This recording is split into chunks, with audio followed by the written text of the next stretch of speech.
Hey everyone, I'm Nichole. When I was 11 or maybe 12, I was in a Sunday school class that read a book fictionalizing the rapture and the events that followed it.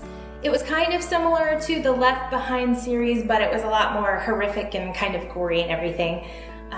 Speaking of, on a side note, don't tell Pastor Alan, I read the entire Left Behind series and I really enjoyed it.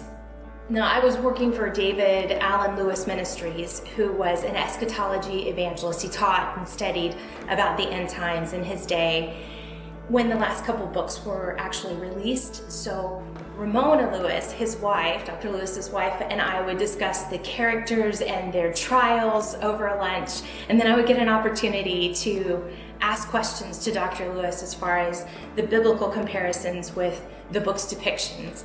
Now, those memories are probably why I have a sweet spot in my heart for the series, but I never watched the movies because, you know, the book's always better.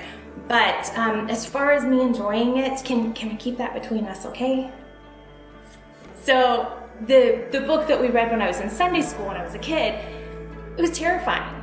Now, I would literally go through life any second I thought of it, quoting the sinner's prayer just in case because of these books.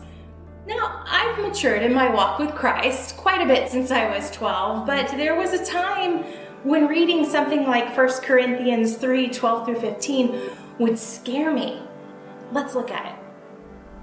Now, if anyone builds on the foundation with gold, silver, precious stones, wood, hay, straw, each one's work will become manifest, for the day will disclose it, because it will be revealed by fire, and the fire will test what sort of work each one has done.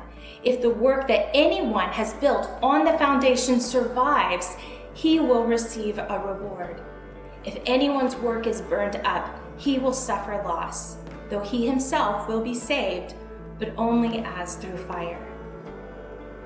So, how do we know? How do we weigh our heart's intent to make certain that our work will survive the fire on that day? How about we look at Colossians 3:23 and 24? Work willingly at whatever you do, as though you were working for the Lord rather than for people. Remember that the Lord will give you an inheritance as your reward, and that the master you are serving is Christ.